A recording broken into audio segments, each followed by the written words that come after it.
fagaru gën faju digle yi nan ko jëfe aar sa bopp aar ñu la jege fagaru gën faju digle yi nan ko jëfe. Chers auditeurs et auditrices de la radio Oxygène de Pikine, dans le cadre de la campagne de sensibilisation et de mobilisation communautaire, pertinence des nouvelles mesures administratives, couvre-feu, interdiction de baptême, rassemblement, marche hebdomadaire, quelle portée pour endiguer la propagation du virus, mais le gouvernement du Sénégal dans la lutte contre le Covid-19 sur les ondes de la 103.4 FM Oxygène. Ensemble, nous vaincrons le coronavirus. aar ñi la jege tamit ku nekk def sa wàll ñu daan ko amul salit sëqat teg sa loxo waroo génne tuflit sëqat ci mouchoir so pare yóbbu. Cap à la commune de Pikine Ouest avec le directeur du maire Bah Diakhaté. Lembe na àdduna bile jàngoro yaatu na lembe na àdduna bile jàngoro yaatu na.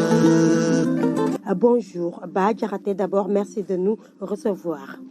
Bonjour, c'est Bah Diakhaté, directeur de cabinet du maire de Pikine-Ouest, Pape Gorgui Ndong. Alors, quelle analyse faites-vous sur la situation actuelle de la pandémie, surtout dans la banlieue? Bon, l'analyse que nous allons faire, c'est par rapport à la montée, comme nous le constatons nous tous, des cas communautaires, qui se trouve être une situation très grave et très alarmante en même temps. Donc, qui nécessite bien entendu la compréhension de la situation par tout le monde et la reconsidération des mesures édictées par les autorités sanitaires et celles de l'État du Sénégal. Est-ce que cela est dû à un relâchement selon vous? Je ne dirais pas relâchement de la population parce que comme vous savez, nous tous, nous savons comment fonctionne l'homme sénégalais, le Sénégalais. Donc mentalement, à un moment donné, les cas, nous tous nous avons constaté que l'affaire a été bien gérée par les autorités sanitaires de ce pays et l'État du Sénégal. Donc ce qui a amené la population à croire que la pandémie n'est plus là. Donc à un moment donné aussi, on a revu bien entendu les cas remonter, surtout les cas communautaires.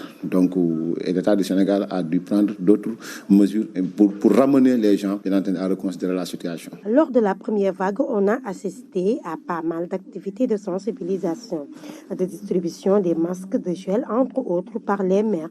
Est-ce qu'on peut s'attendre à cela pour cette deuxième vague? Oui, vous savez, le fonctionnement des municipalités, c'est par rapport à un budget. Donc ça, le conseil municipal peut-être a voté le budget 2021. Donc nous tous, on a constaté la recrudescence des cas. Donc c'est une situation qu'il va falloir apprécier de nouveau par le conseil municipal, de concert avec le bureau municipal et le maire de la commune. Et donc ce qui doit être fait, Inch'Allah, sera fait. Oui, depuis le premier cas, l'État du Sénégal a pris énormément de mesures. Donc passant par la protection du personnel sanitaire, donc la protection de la population à travers la distribution massive de masques, de gel antiseptique et une sensibilisation en ce qui concerne les mesures barrières. Et ça n'a jamais été arrêté par l'État du Sénégal. Tout le temps, nous tous, nous voyons à travers les médias. Donc le gouvernement sensibilise, le gouvernement donne la situation et sensibilise la population. Maintenant, ce qu'il va falloir dire, c'est que le gouvernement appuie un tout petit peu les communes, donc qui peinent bien entendu à amener tout le confort nécessaire à la population afin de mieux respecter ces mesures barrières. Donc ça, c'est un appel que nous lançons à l'État du Sénégal, de mieux accompagner les communes pour faire face les cas communautaires. Il nous faut une réponse communautaire.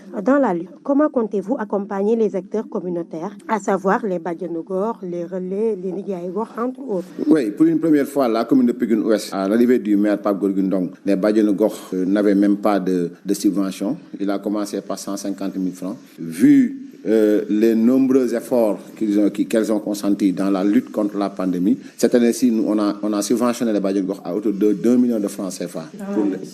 Effectivement. Donc pour les aider à mieux s'outiller et à travailler beaucoup plus en ce qui concerne la sensibilisation des masses par rapport à cette pandémie. Et je pense que d'autres mesures seront prises par le maire pour les assister quant à la sensibilisation aussi. Les écoles également sont des foyers de transmission.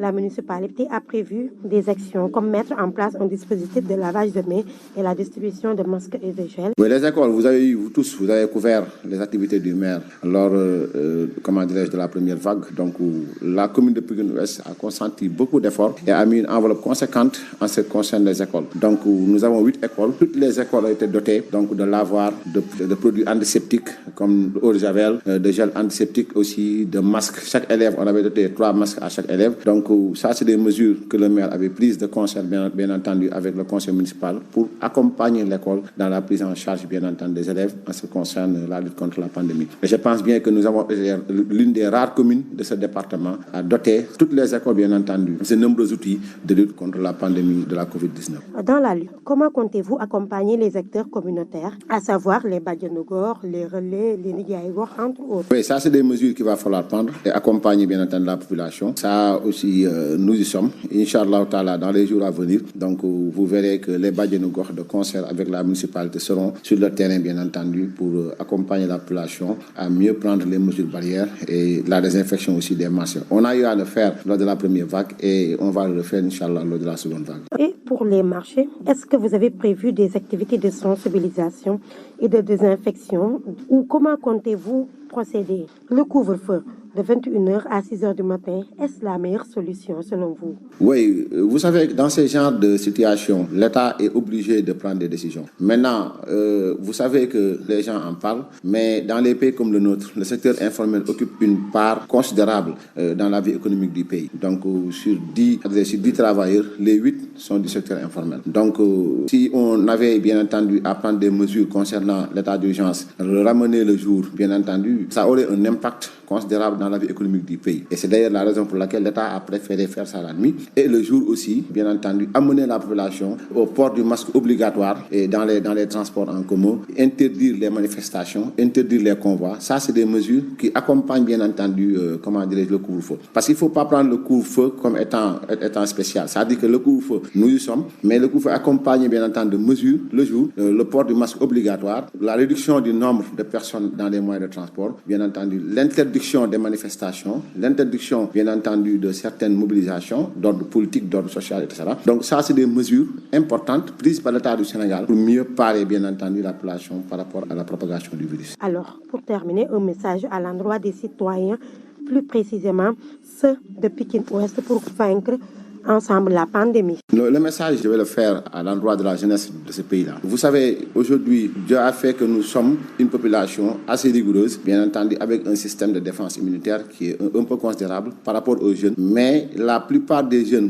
peuvent être porteurs du virus, mais ils peuvent être aussi asymptomatiques. Maintenant, ceux que nous devons protéger, ce sont les parents, les personnes âgées qui sont vulnérables. Donc, à la jeunesse, de saisir le message du président de la République, d'être positif et de se protéger afin de protéger leurs parents et protéger les personnes vulnérables. Parce que nous tous, on a eu à constater, bien entendu, le rapport de force qu'il y a eu entre les forces de l'ordre et la population. Ça n'honore ni notre pays, mais aussi ça n'honore pas la jeunesse de ce pays. La jeunesse devrait être, bien entendu, une force de proposition à côté de l'État du Sénégal, accompagner l'État du Sénégal à mieux faire respecter les mesures barrières, ne serait-ce que pour protéger les personnes vulnérables. Donc aujourd'hui, le message que je lance par rapport à la jeunesse, c'est d'être positif, d'être à côté de l'État du Sénégal et de se préparer aussi à prendre la vaccination. Parce que nous tous, nous avons été vaccinés étant jeunes. On a vu énormément de pandémies dans le monde. Aujourd'hui, on a eu énormément de vaccins. Pourquoi pas avec la COVID-19? Donc, c'est la confiance que j'ai à l'égard des personnels sanitaires. Quand je suis malade, je vais à un poste de santé ou bien je vais à l'hôpital. Donc, j'ai confiance aux médecins qui me traitent. Ils m'écrivent une ordonnance, ils me prescrivent une ordonnance. J'achète ça, je prends ça. Donc, ces mêmes médecins, donc, s'ils valident le vaccin, et puis, je ne vois pas pourquoi ne pas prendre le vaccin pour mieux lutter contre la propagation de ce virus. Merci Badjaraté. Merci également pour votre disponibilité.